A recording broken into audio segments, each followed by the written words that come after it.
sir. Okay. So let us start now. Would you please unmute all the participants?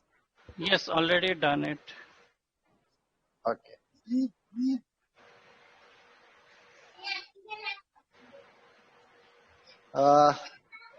One participant is still unmuted. हाँ, मुझे भी यही लग रहा है सर, बिल्कुल ठीक कह रहे हैं, सारे म्यूट नहीं है अभी। Yes. हाँ. नमस्ते सर। नमस्ते संदीप, कैसे हैं? बढ़िया sir.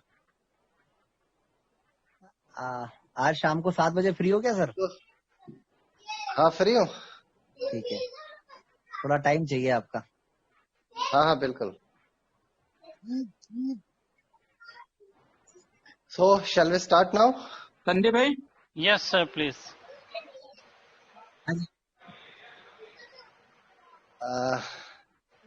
One participant I think has not ये yet विनोद जी, unmuted. आपके यहाँ से आवाज आ रही है क्या?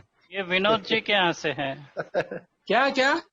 तो बच्चे वाली आवाज आपके यहाँ से आ रही है, बच्चे की? नहीं नहीं नहीं, मैं ऊपर बैठा हूँ। अच्छा, फिर पता नहीं कहाँ से आ रही है, बच्चा एक बोल रहा है। नहीं, सबका म्यूट है।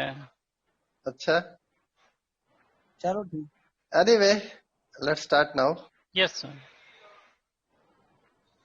So students, कल हमने बात की थी नाउन्स के कुछ स्पेसिफिक फीचर्स के बारे में, जिसमें बताया था नाउन में नंबर होता है, जेंडर होता है। आज हम बात करेंगे नाउन में केस की, CASE, दैट इज केस।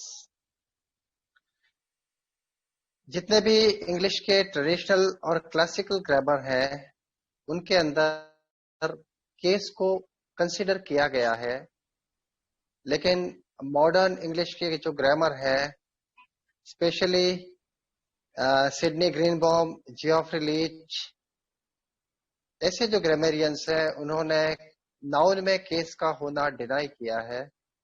उसके पीछे कुछ वजह है, उनका लॉजिक भी बिल्कुल साइंटिफिक है अपने जगह पे। चलो ग्रामेरियंस इसको कंसिडर करें ना करें, बट हमें जानना तो चाहिए कि केस क्या होता है, क्योंकि ये केस प्रोनाउन के अंदर भी होता है। तो केस क्या होता है, इसको हम समझें पहले।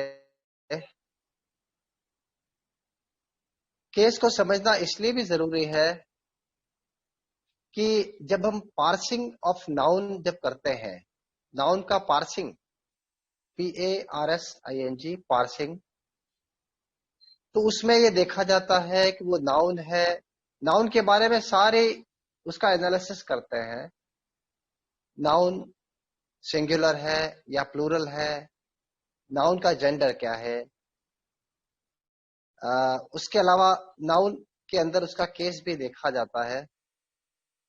तो केस क्या होता है, इसको पहले समझ लें। किसी नाउन की सेंटेंस में पोजीशन क्या है, उसके पोजीशन के अकॉर्डिंग उसका केस तय होता है। The position of the noun in a sentence ensures the case. तो नाउन की पोजीशन क्या क्या हो सकती है। एक नाउन किसी सेंटेंस में सब्जेक्ट की जगह पर फंक्शन कर सकता है। एक नाउन किसी सेंटेंस में किसी वर्ब के ऑब्जेक्ट की जगह पर फंक्शन कर सकता है। एक नाउन किसी प्रेपोजिशन का कॉम्प्लीमेंट हो सकता है, और एक नाउन सब्जेक्ट कॉम्प्लीमेंट हो सकता है, और एक नाउन एपोजिशन के अंदर काम कर सकता है। ये 5 मूल रूप से फंक्शंस होते हैं नाउन के। किसी नाउन की पोजीशन सेंटेंस में इन जगहों पर होती है। तो उस पोजीशन को एक बार हम आइडेंटिफाई कर पाए तो हमें पता चलेगा कि नाउन का केस कौन सा है। तो नाउन में केस कौन कौन से होते हैं। एक तो होता है नॉमिनेटिव केस। एक होता है अक्यूजेटिव केस, एक होता है पॉजेसिव केस, एक होता है डेटिव केस और एक होता है वोकेटिव केस। ये 5 केसेस नाउन के अंदर कंसिडर किए गए हैं। इन पांचों केसेस पर हम बात करेंगे आज। सबसे पहले हम बात करेंगे नॉमिनेटिव केस की। कोई नाउन किसी सेंटेंस में नॉमिनेटिव केस में कब होता है?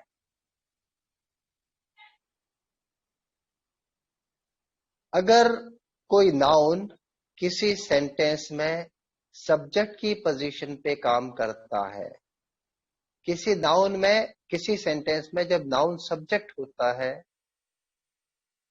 in that case the noun is said to be in the nominative or subjective case.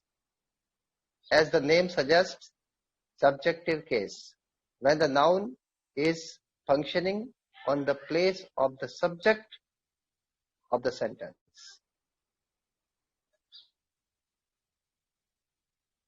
तो जब किसी सेंटेंस में कोई नाउन सब्जेक्ट की जगह पर काम कर रहा है, उस समय उसका केस कहलाएगा नॉमिनेटिव या subjective case. For example, Ram is my neighbour. Ram is my neighbour. Ram मेरा पड़ोसी है। यहां पर राम जो है वो सेंटेंस का सब्जेक्ट है, तो राम का केस होगा नॉमिनेटिव केस। और देखें, the boy through a stone at the beggar. The boy threw a stone at the beggar. यहां पर सेंटेंस का जो सब्जेक्ट है वो है the boy. Here the noun the boy is functioning on the place of the subject, therefore the case of the noun will be nominative. यहां पर इस सेंटेंस में द बॉय इस सेंटेंस का सब्जेक्ट है और सब्जेक्ट की पोजीशन पर द बॉय काम कर रहा है। इसका मतलब द बॉय का जो केस होगा वो नॉमिनेटिव या सब्जेक्टिव केस होगा। तो याद रखें, जब भी किसी सेंटेंस में नाउन सब्जेक्ट की जगह पर होता है, उस समय वो नॉमिनेटिव केस में होता है। Now let us talk about accusative case. accusative case, जब कोई नाउन किसी सेंटेंस में किसी ट्रांजिटिव वर्ब के ऑब्जेक्ट की जगह पर होता है। when the noun is an object of a transitive verb, in that case the noun will be in the accusative case. Accusative, here I spell accusative, that is accusative case. तो किसी transitive verb का object, यहां पर ये समझ लें, कोई verb transitive या इंट्रांजिटिव हो सकती है। कोई भी वर्ब लेबल्ड नहीं है कि वो ट्रांजिटिव है या इंट्रांजिटिव है। हमें दूसरे शब्दों में ये कहना चाहिए, अ वर्ब में फंक्शन ट्रांजिटिवली और इंट्रांजिटिवली। कोई वर्ब लेबल की हुई नहीं है कि ये ट्रांजिटिव है, ये इंट्रांजिटिव है। कोई वर्ब ट्रांजिटिवली या intransitively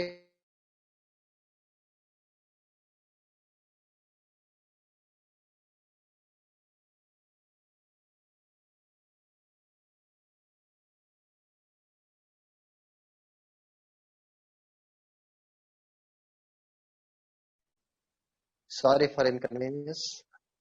This was an interruption. I got a phone call. So कोई वर्ब ट्रांसिटिव तभी होती है जब उसका ऑब्जेक्ट होगा. The verb that has an object is a transitive verb, and the verb that has no object is called an intransitive verb. तो किसी transitive verb का ऑब्जेक्ट अगर कोई नाउन है तो उस नाउन का केस होगा वो होगा अक्यूजेटिव या ऑब्जेक्टिव केस. अक्यूजेटिव और ऑब्जेक्टिव केस. देखें, Ravi wrote a letter. Ravi wrote a letter. Here the word Ravi is the subject of the verb wrote. यहां पर रवि सब्जेक्ट है, wrote verb है. Ravi wrote, रवि ने लिखा. What did Ravi write? A letter. A letter जो है वो wrote verb का ऑब्जेक्ट है. यहां पर रवि का जो केस है वो तो होगा नॉमिनेटिव केस, क्योंकि ये सब्जेक्ट की जगह पर काम कर रहा है. रोट यहां पर वर्ब है. रवि रोट, रवि ने लिखा. व्हाट, क्या लिखा? A letter. अ लेटर है वो रोट वर्ब का ऑब्जेक्ट है. अ लेटर जो नाउन है इसका केस होगा वो होगा ऑब्जेक्टिव केस या अक्यूजेटिव केस. किसी वर्ब का ऑब्जेक्ट होना ये काम होता है नाउन का. नाउन की पोजीशन सेंटेंस में तय की हुई है. किसी सेंटेंस में नाउन सब्जेक्ट की जगह पर या ऑब्जेक्ट की जगह पर काम कर सकता है. एक और एग्जांपल देखें. रानी स्पीक्स फ्रेंच. रानी स्पीक्स फ्रेंच. यहां पर रानी सब्जेक्ट है, स्पीक्स वर्ब है. रानी स्पीक्स, रानी बोलती है. व्हाट? फ्रेंच. तो फ्रेंच जो है वो यहां पर स्पीक्स वर्ब का ऑब्जेक्ट है. तो रानी जो है वो तो सब्जेक्ट की जगह पर काम कर रहा है, इसलिए ये होगा नॉमिनेटिव केस में. और फ्रेंच यहां पर एक भाषा का नाम है, ये नाउन है, और ये केस इसका होगा अक्यूजेटिव केस या ऑब्जेक्टिव केस. तो जब कोई नाउन किसी वर्ब का सब्जेक्ट होता है उस समय उसका केस होगा नॉमिनेटिव केस, और जब कोई नाउन किसी वर्ब का ऑब्जेक्ट होगा उस समय वो कहलाया जाएगा अक्यूजेटिव केस. अब हम बात करते हैं पॉजेसिव केस. पॉजेसिव केस, कोई नाउन किसी नाउन से पहले लग करके, कोई नाउन किसी नाउन से पहले लग करके पोजेशन को एक्सप्रेस करता है या अथॉरिटी को एक्सप्रेस करता है, उस समय वो पॉजेसिव केस में होगा. For example, Priya's umbrella. Priya's umbrella, Priya का छाता. Here the word Priya is noun, and अगर हम प्रिया से क्वेश्चन पूछे whose umbrella, Priya's umbrella. whose का जो आंसर हमें मिल रहा है वो प्रियाज. प्रिया PRIYA, ए के ऊपर एपोस्ट्रोफी और फिर एस लगेगा, that is Priya's. Priya's, Priya's umbrella. तो प्रिया जो है वो यहां पर पॉजेसिव केस में है, और अम्ब्रेला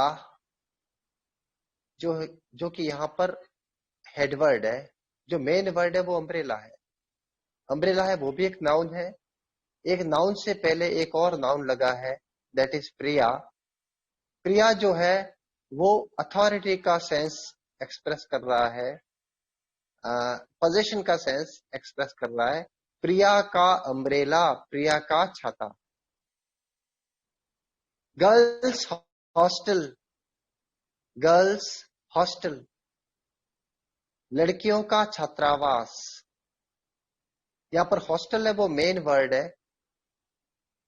और whose hostel, girls hostel, GIRLS।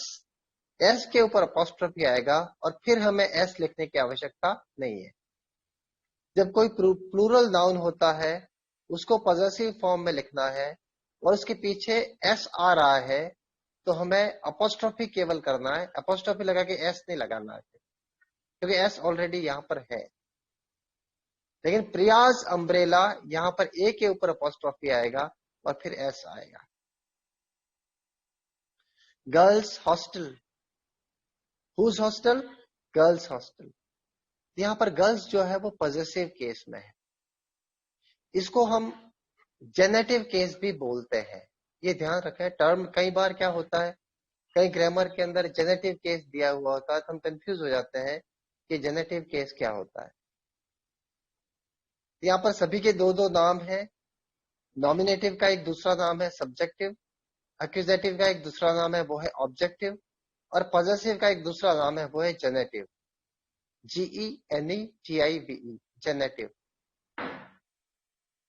So here the word girls is in the genitive case.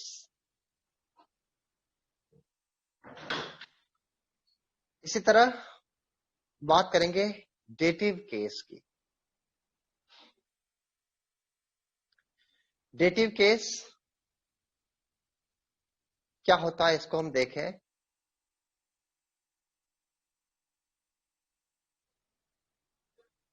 Sita, sorry, पहले मैं डेफिनेशंस की बता दूं। डेटिव केस तब होता है जब किसी वर्ब के दो ऑब्जेक्ट होते हैं। ट्रांजिटिव वर्ब जो है वो तीन प्रकार की होती है। जिस ट्रांजिटिव वर्ब का एक ऑब्जेक्ट होता है उसे हम कहते हैं mono transitive verb. The transitive verb which has a single object is called a monotransitive verb। जिस वर्ब का एकमात्र ऑब्जेक्ट होता है, जैसे Ravi wrote a letter, wrote what? A letter। Here in this sentence the verb wrote has only one object, that is a letter। So here a letter is accusative case।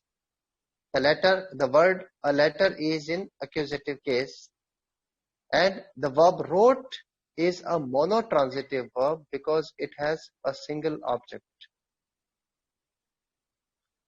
तो ध्यान दें कि जिस वर्ब का एकमात्र ऑब्जेक्ट होता है वो कहलाएगी मोनोट्रांसिटिव वर्ब, और ऐसी वर्ब्स होती हैं जिनके दो ऑब्जेक्ट होते हैं वो कहलाएगी डाई ट्रांजिटिव वर्ब। ऐसी वर्ब जिसके दो ऑब्जेक्ट होते हैं, और दो ऑब्जेक्ट होते हैं, दोनों ऑब्जेक्ट के अलग अलग नाम है। फिर एक ऑब्जेक्ट होगा वो डायरेक्ट ऑब्जेक्ट होगा और एक इनडायरेक्ट ऑब्जेक्ट होगा। किसी वर्ब के दो ऑब्जेक्ट भी होते हैं। For example, Sita gave Gita a gift। Sita gave Gita a gift। Sita ने गीता को एक गिफ्ट दिया। यहां पर सीता सेंटेंस का सब्जेक्ट है। सीता गेव, सीता ने दिया। व्हाट, क्या दिया? A gift. व्हाट का आंसर हमें जहां से मिलेगा वो डायरेक्ट ऑब्जेक्ट होगा। सीता गेव, सीता ने दिया। whom did Sita give? Sita ने किसको दिया? गीता को। तो गीता जो है वो इनडायरेक्ट ऑब्जेक्ट है। तो किसी वर्ब से हम दो प्रकार के प्रश्न पूछ सकते हैं। किसी वर्ब का ऑब्जेक्ट है या नहीं, इस बात का पता करने के लिए हम उस वर्ब से दो प्रश्न पूछेंगे, व्हाट या whom। व्हाट का मतलब होता है क्या, और whom का मतलब होता है किसको। अगर इन दोनों में से किसी एक का आंसर मिलता है तो उस वर्ब का एक ही ऑब्जेक्ट है, और अगर इन दोनों क्वेश्चन का आंसर हमें मिलता है तो उस वर्ब के दो ऑब्जेक्ट्स हैं।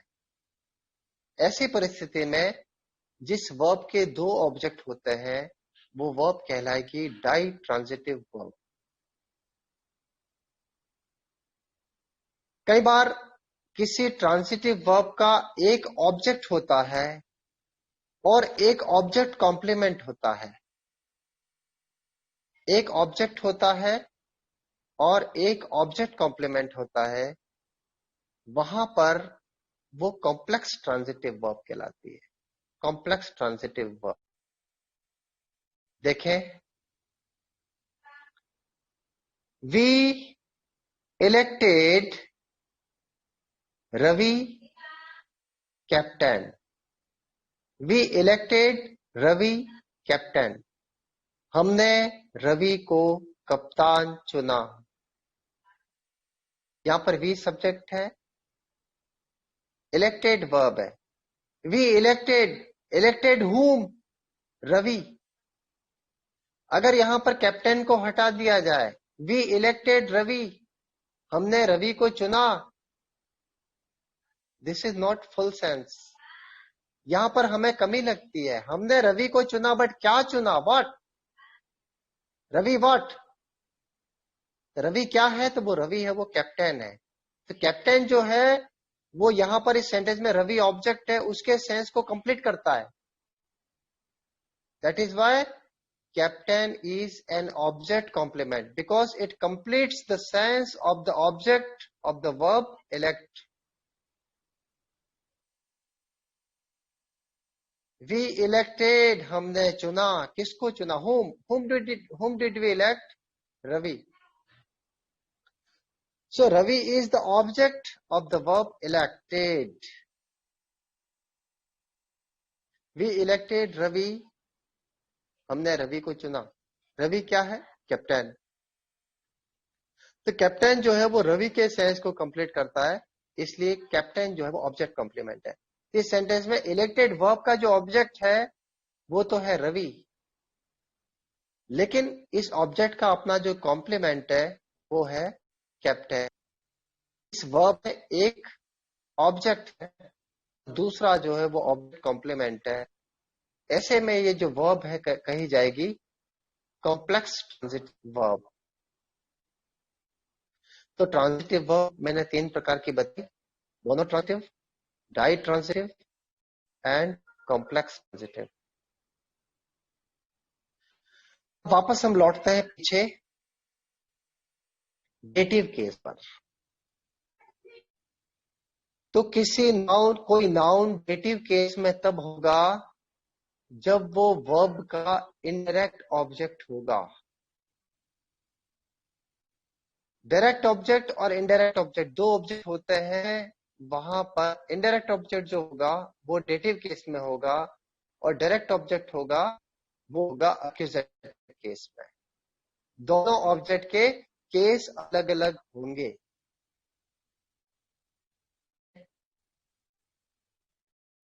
कुछ एग्जांपल्स के थ्रू इसको समझने का प्रयास करें। Mister Saxena teaches Mohit music. Mister Saxena teaches Mohit music. Mister Saxena teaches, mister Saxena पढ़ाते हैं। Mister Saxena teaches, teaches what? Teaches music. What का आंसर था मिला म्यूजिक। Teaches whom? किसको पढ़ाते हैं? मोहित को पढ़ाते हैं। यहां पर म्यूजिक का केस है वो तो है एक्यूजेटिव केस, और मोहित जो नाउन है उसका केस होगा वो होगा डेटिव केस। मोहित का जो केस होगा वो होगा डेटिव केस। दो ऑब्जेक्ट हैं, दोनों ही नाउन्स हैं, दोनों ही के केसेस डिफरेंट है, दोनों एक ही केस में नहीं है। Hope you understand. एक और एग्जांपल के थ्रू समझें इसको।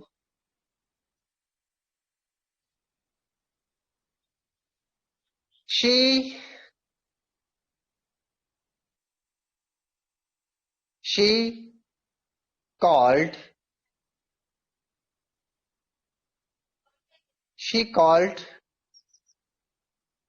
Ravi a taxi. She called Ravi a taxi. ये एक एम्बिग्यूअस सेंटेंस कहलाता है। इसके दो सेंस हो सकते हैं। She called Ravi a taxi, ये एक एम्बिग्यूअस सेंटेंस है। एम्बिग्यूअस सेंटेंस का मतलब वो सेंटेंस जो भ्रांति पैदा करता है हमारे अंदर। इसका एग्जैक्ट अर्थ क्या है? She called Ravi a taxi, उसने रवि को टैक्सी कह के बुलाया। She called Ravi a taxi, उसने रवि के लिए taxi बुलवाई। There are two meanings of this sentence. That is why it is called an ambiguous sentence. अब यहां समझें, She called Ravi a taxi. She called whom? Ravi. She called Ravi, उसने रवि को बुलाया, है ना। रवि को क्या कह के बुलाया? अ टैक्सी, टैक्सी कह के बुलाया। यहां पर अगर इसका अर्थ यह माना जाए she called Ravi a taxi, उसने रवि को टैक्सी कह के बुलाया, अगर यह अर्थ माना जाए तो ये यहां पर जो वर्ब कॉल्ड है वो एक कॉम्प्लेक्स ट्रांजिटिव वर्ब है, क्योंकि यहां पर ऑब्जेक्ट एक मात्र है। वो ऑब्जेक्ट जो है वो है Ravi. She called whom? Ravi. तो रवि के सेंस को कंप्लीट, शी कॉल्ड रवि उतना कहने से उसका सेंस पूरा नहीं होता है, तो साथ में कॉम्प्लीमेंट हमें जोड़ना पड़ेगा। तो ऐसी जो वर्ब होती है वो कॉम्प्लेक्स ट्रांजिटिव वर्ब होती है। एक ऑब्जेक्ट है, एक ऑब्जेक्ट कॉम्प्लीमेंट है, तो ऐसी स्थिति में इनडायरेक्ट ऑब्जेक्ट ही होगा। वैसे क्या होता है कि अगर किसी वर्ब का एक ही ऑब्जेक्ट है तो वो हमेशा डायरेक्ट ऑब्जेक्ट होगा, लेकिन क्योंकि ये whom को रिस्पॉन्ड कर रहा है इसलिए इसका जो केस होगा वो केस हमेशा डेटिव होगा। तो यहां पर इस सेंटेंस में she called Ravi a taxi, उसने रवि के लिए टैक्सी बुलवाई, यह भी अर्थ होगा। तो she called what? A taxi. A taxi जो है वो यहां पर डायरेक्ट ऑब्जेक्ट होगा और रवि इनडायरेक्ट ऑब्जेक्ट होगा। ऐसी परिस्थिति में ये डाई ट्रांजिटिव वर्ब भी हो सकती है, क्योंकि एक एम्बिगियस सेंटेंस है। दो तरह के मीनिंग यहां पर पैदा होते हैं, एम्बिग्यूटी पैदा करता है।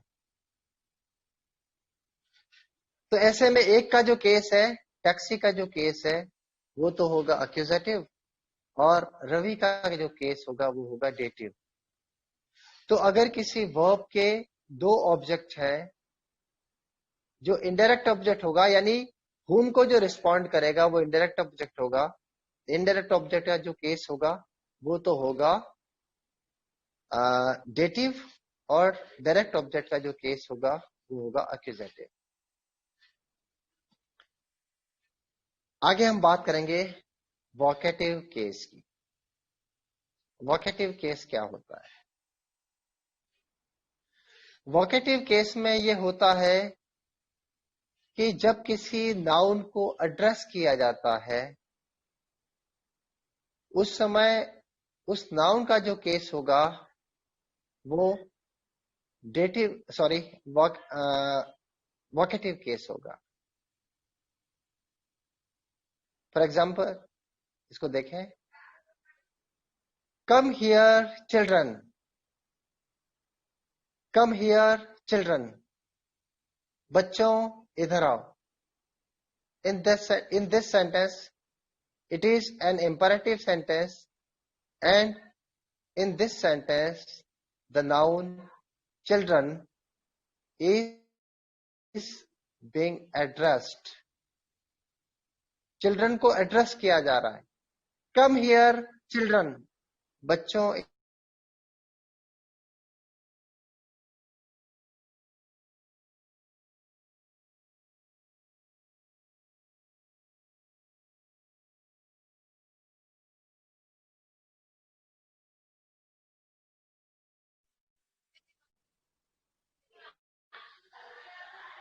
sorry for inconvenience, another phone call.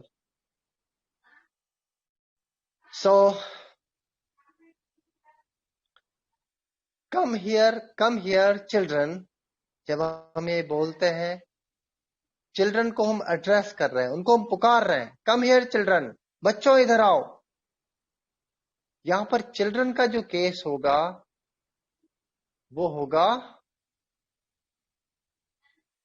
Vocative case.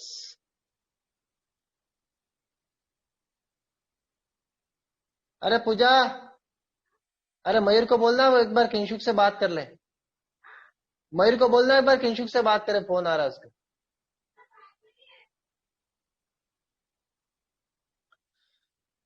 हाँ, तो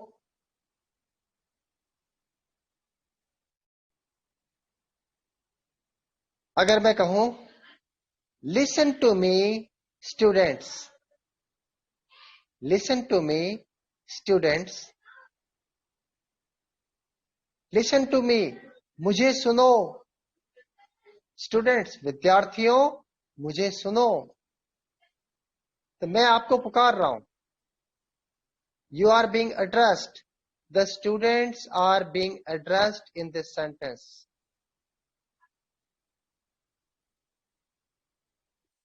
तो यहां पर स्टूडेंट्स का जो केस होगा वो होगा वोकेटिव केस।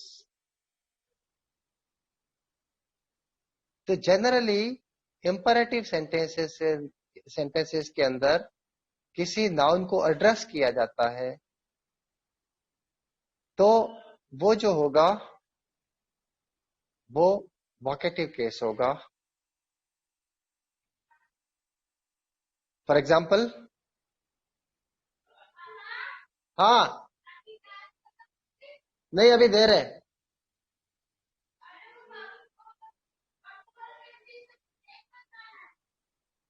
बात करता हूं मैं, रुक जाओ। तो देखें इसको,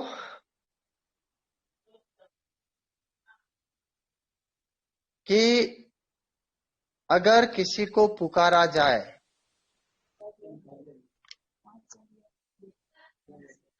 if the prime minister of the countries addresses the nation, और अगर वो कहें वेकअप माई कंट्रीमैन, वेकअप माई कंट्रीमैन, जागो मेरे देशवासियों, तो माई कंट्रीमैन, माई कंट्रीमैन, ये जो फ्रेज है उसका जो केस होगा वो वोकेटिव केस होगा, because my countryman, the phrase my countryman is being addressed here.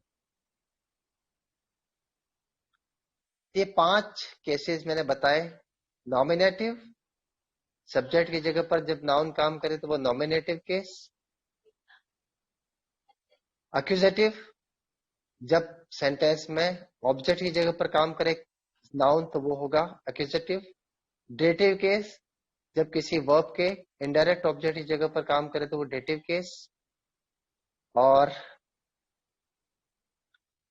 Vocative case में जब कोई नाउन को एड्रेस किया जाए उस समय वो वोकेटिव केस होगा। और एक और केस जो होता है वो एपोजिशन में होता है। किसी नाउन को एक्सप्लेन करने वाला वर्ड वो दूसरा नाउन होता है। जैसे Ram my friend is a doctor. Ram my friend is a doctor. Ram my friend, Ram और माय फ्रेंड दोनों एक ही व्यक्ति के लिए काम में आए हैं। राम कौन सा? My friend. यहां पर माय फ्रेंड है वो राम के एपोजिशन में है। राम कौन सा? My friend. Jawaharlal Nehru, the first prime minister of India, was born in Allahabad. Jawaharlal Nehru कौन से? The first prime minister of India.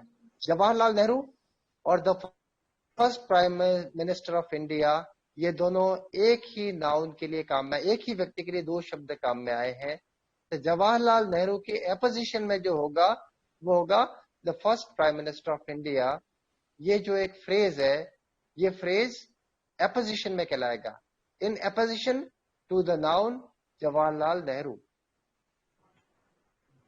तो ये जो केस होगा एपोजिशन का केस कहलाएगा। ये noun in apposition, that is also a case. और इसका जो केस होगा, अगर जिस नाउन के पीछे वो लगा है वो नाउन अगर एक्यूजेटिव केस में होगा, उसका भी केस एक्यूजेटिव होगा, उस एपोजिशन का केस भी एक्यूजेटिव होगा। और अगर वो नाउन सब्जेक्ट की जगह पर काम कर रहा है तो उसका भी केस नॉमिनेटिव होगा। जैसे यहां पर Rohit my cousin is my classmate also. Rohit my cousin is my classmate also. Rohit जो कि मेरा कजिन है वो मेरा क्लासमेट भी है।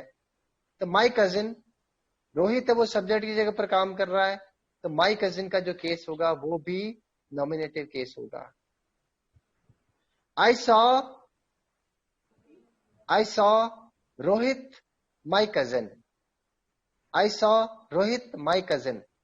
मैंने रोहित को देखा जो कि मेरा कजिन है। यहां पर रोहित है वो ऑब्जेक्ट है, ये एक्यूजेटिव केस में है, तो माय कजिन का जो केस होगा वो भी एक्यूजेटिव होगा। तो मैंने कुछ केसेस बताए हैं। इसके रिगार्डिंग अगर कोई क्वेश्चन है तो आप मुझे पूछ सकते हैं। मेरे पर्सनल चैट पे भी आप मैसेज करके पूछ सकते हैं। Thank you so much sir. तो क्या हम ये माने कि noun is over? Yes, noun is over. Okay, thank you so much sir once again. तो फ्रेंड्स, अब आप क्वेश्चंस पूछ सकते हैं। अपने रेज हैंड्स कर लें आप, जो ऑप्शंस इसमें आता है। और क्वेश्चंस अगर नहीं है तो फिर हम आगे की कार्रवाई करें। अभी तक रेज हैंड कोई नजर नहीं आ रहा है। Anmol and Roshan, these two have raised their hands.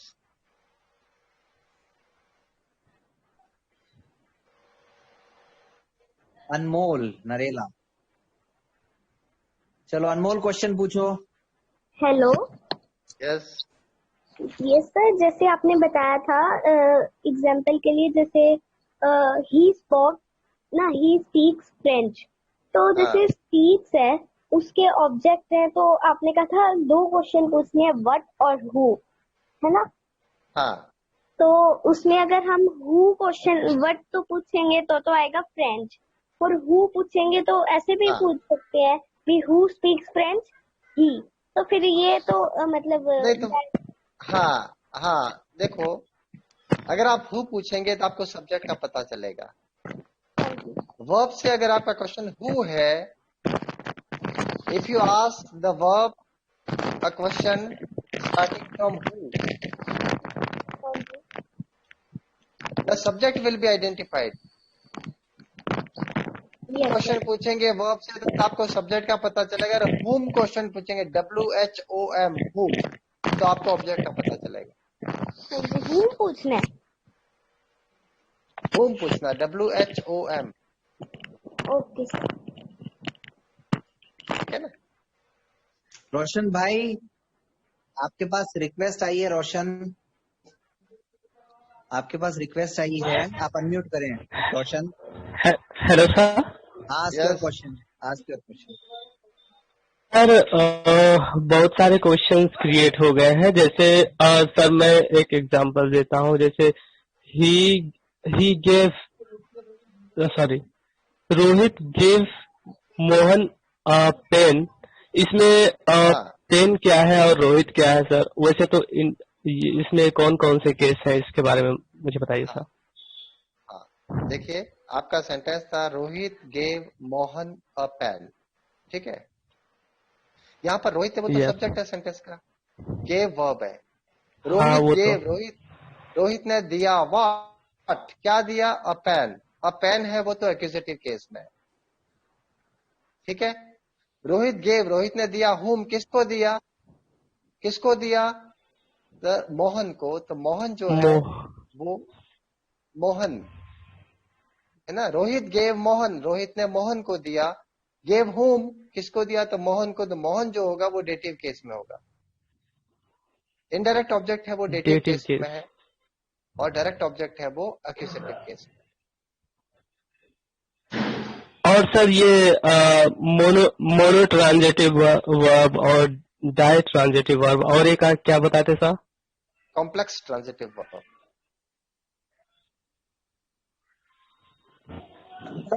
Okay sir. ठीक है Roshan. Yes, next. Galaxy A50,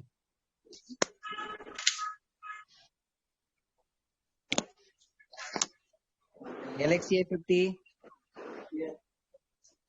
आपके पास अनम्यूट की रिक्वेस्ट आई है। Hello yes please. सर, आवाज आ रही है मेरी आपको?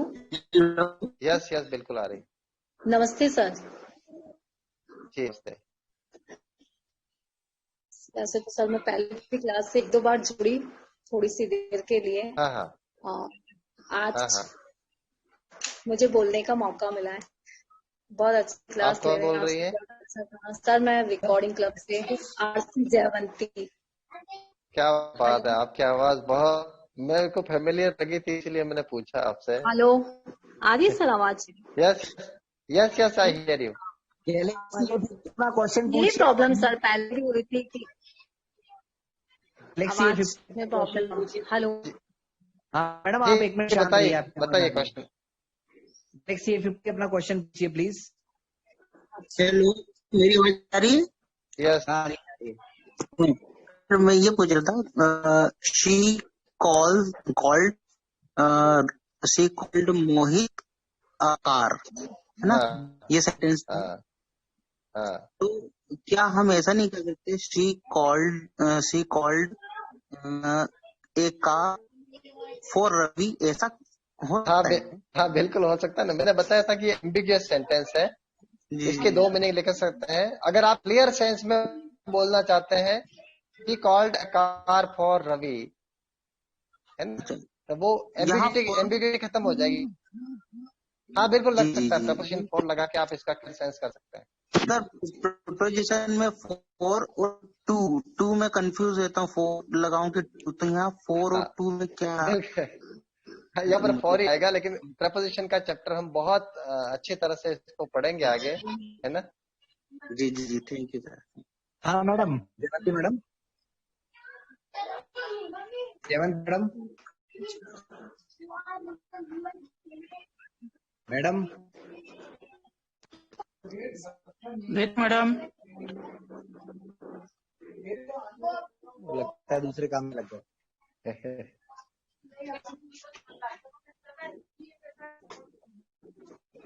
इधर चलो।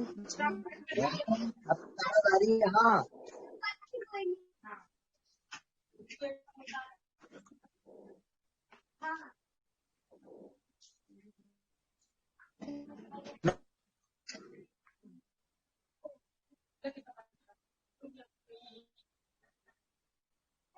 Hello yes please.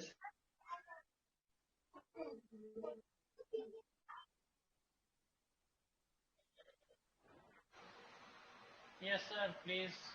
Anyone have any questions? Please raise the hand.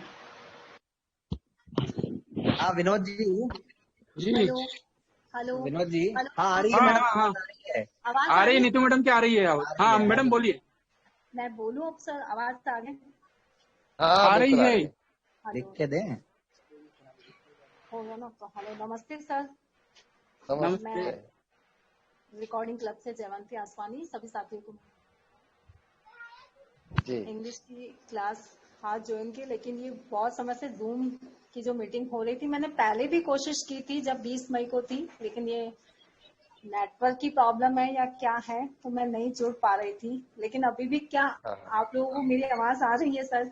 हाँ बिल्कुल बिल्कुल आ रही है हाँ, आपकी आवाज। अब मैं निश्चिंत हो जाऊं कि मतलब हाँ आवाज आ रही है। जी सर आपकी क्लास बहुत अच्छी लगती है मुझे। तो इंग्लिश सच बताऊं कम समझ में आती है, लेकिन हाँ फिर भी जो बहुत थोड़ा बहुत सुनती हूँ ना बड़ी।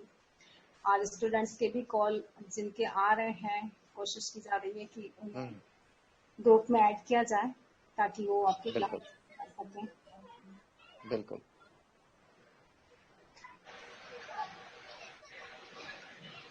हाँ तो आवाज की समस्या है जी जी सर। आपके आपकी आवाज मैं सुन पा रहा हूँ, बताइए। बिल्कुल। तो आज तो सर लेट स्टार्ट हुई थी क्लास थोड़ी सी। हाँ थोड़ी लेट चालू होगी। मतलब आपकी क्लास स्टार्ट क्या नहीं सर, मैसेज आने लगे ग्रुप में कि क्या सर क्लास नहीं लेंगे, क्यों नहीं ले रहे हैं, लिंक तो भेज दिया है, स्टार्ट क्यों नहीं हो रही है। फिर उन्हें मैसेज करके बुलाया थोड़ा वेट करो, अभी 4 बजी है, हाँ शायद हाँ थोड़ी देर में स्टार्ट हो जाए।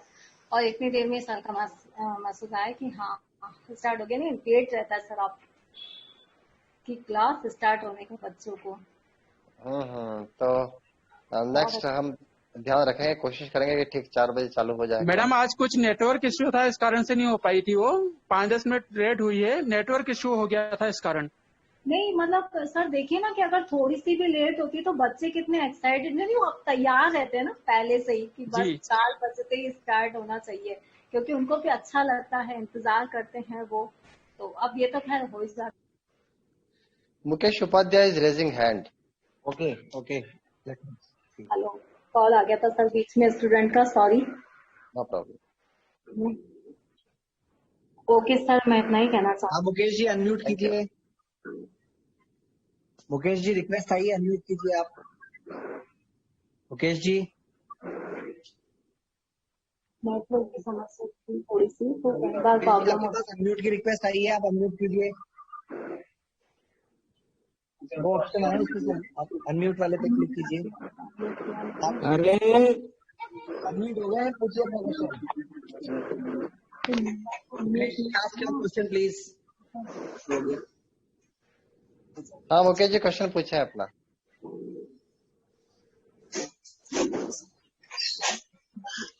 Please ask question please.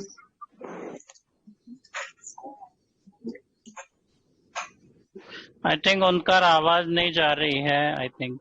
Hello हाँ हाँ सर, यस मेरी यस आवाज आ रही है? हाँ जी हाँ जी। Yes yes. नमस्कार सर, मैं पहली दफा जुड़ा हूँ, मेरे को मैंने ग्रुप में मुझे ये मैसेज किया। तो मुझे ये पूछना था कि ये तो बहुत बढ़िया काम है, लेकिन सर ये ऐसा कुछ है क्या टारगेट कि भाई इतने महीने में कंप्लीट करना है इंग्लिश, या ऐसा कुछ, इसका कुछ ऐसा है क्या टारगेट कुछ है? The class will continue till your satisfaction. बस बस तो अगर हम टारगेट बता देंगे तो फिर आप जुड़ना बंद कर देंगे। no, I know, but any fees, sir, any fees, or this class also only free class? नहीं फीस नहीं, सहयोग राशि ली जाती है यहाँ पे। विनोद जी बताएंगे उसके बारे में आपको। विनोद जी हाँ जी देखिए, बताइए। सभी सम्मानित साथियों का मैं अभिवादन करता हूं। और हम शुल्क तो नहीं, रिकॉर्डिंग क्लब एक व्हाट्सएप ग्रुप है जो कि स्व सहायता समूह के रूप में कार्य करता है। इसमें सभी दृष्टिबाधितों के लिए हम प्रतिदिन सुबह सुबह न्यूज़पेपर रिकॉर्ड करते हैं, और कुछ ऐसी फाइल होती है न्यूज़पेपर्स की जो एक्सेसिबल फॉर्मेट में होती है, तो उसे पीडीएफ में हम देते हैं। साथ ही साथ कॉलेज गोइंग जो विद्यार्थी हैं उनके लिए हम बुक्स रिकॉर्ड करते हैं समय पर। विभिन्न प्रतियोगी परीक्षाओं की पत्र पत्रिकाएं भी रिकॉर्ड करते हैं। तो ऐसे में हम साथियों से, जो दृष्टिबाधित साथी हमारे साथ जुड़े हुए हैं, उनसे हम अपेक्षा करते हैं कि जो जॉब होल्डर हैं वे कम से कम सालाना 1000 रुपये हमें सहयोग करें, और जो स्टूडेंट हैं वे मिनिमम 500 रुपये हमें अपना सहयोग दे सकते हैं। हम किसी भी प्रकार का कोई शुल्क किसी काम के लिए नहीं लेते, क्योंकि हमारे शर्मा सर भी उदारता पूर्वक वह निःशुल्क दे रहे हैं हमें अपना समय। तो उनका समय है और हम तो सदैव से प्रयास करते हैं कि अपने साथियों की किसी भी रूप में हम सहायता कर सके। तो यदि आपको रिकॉर्डिंग क्लब के कार्य प्रसन्न है, अच्छे लग रहे हैं, आप उनसे प्रभावित हैं, तो आप अपनी स्वेच्छा अनुसार इससे सहयोग दे सकते हैं। मैं खुद रिकॉर्डिंग क्लब के एक व्हाट्सएप समूह में हूँ सर, रिकॉर्डिंग क्लब 4 उस ग्रुप में मैं हूँ। बहुत ठीक है, बढ़िया। तो मैं मुकेश जी, अपने मुकेश जी आप पुणे से हैं राइट? जी मैं पुणे से ही हूँ। तो आप तो सब जानते हैं, पुराने साथी हैं आप तो हमारे। जानता हूँ, लेकिन कैसे सर एक बार फिर से पूछ लेना सही रहता है ना सर। इतने धैर्य पूर्वक क्यों सुन रहे थे? आप ही बोल देते मैं सब जानता हूँ, बस मैंने किया नहीं। कैसे सर इसलिए हम किसी पे मैंने सुना, सबने बात सुना, सबको भी तो ये मैसेज मिल गया ना सर। बहुत से लोग हैं इसमें जो नए होंगे, उनको भी तो मैसेज मिल गया ना। हाँ नहीं, ये बात तो है। जी और मुकेश जी, यानी कि आप बताते तो और अच्छा लगता। जी जी जी। मैं वैसे भी न्यूज़पेपर भी देखता हूँ। बोलिए है कि कमल सर देखिए, जितना अपनी कोचिंग क्लासेस में टाइम देते हैं उतना ही डेडिकेटेडली यहाँ पर भी सर टाइम दे रहे हो। हमसे पहले सर तैयार रहते हैं। जी जी। लेकिन एक चीज है सर, देखिए आपने जैसे अपन सेशन करते हैं तो पूरा म्यूट करके रख रहे हैं, लेकिन बीच बीच में अगर कोई क्वेश्चन करना चाहे तो लास्ट में हम रखते हैं, है ना? आप रेज कर सकते हैं बीच में अगर ऐसा कुछ हो तो। एक्चुअली दूसरे लोगों को डिस्टर्बेंस ना हो, इसलिए हम लास्ट में रखते हैं बॉस, प्लीज। ओके, है ना? और वैसे तो कर भी सकते हैं, बीच में भी आप रेज कर सकते हैं, सर ने कभी मना नहीं किया, कमल सर ने। जी जी जी। मुकेश जी, लेकिन फिर भी हमारी जो अपेक्षाएं रहती है वो साथियों से रहती है, क्योंकि रिकॉर्डिंग क्लब का अपना जो मासिक खर्चा है वो मिनिमम 30,000 होता है। 30 to 35,000 हमारा जाता है। और इसमें सभी से अपेक्षा रहती है, अब आप स्वयं जुड़े हुए हैं ग्रुप में, तो ये आप अच्छे से जानते हैं कितनी सहायता आती है और फिर हम केसेस को मैनेज करते हैं।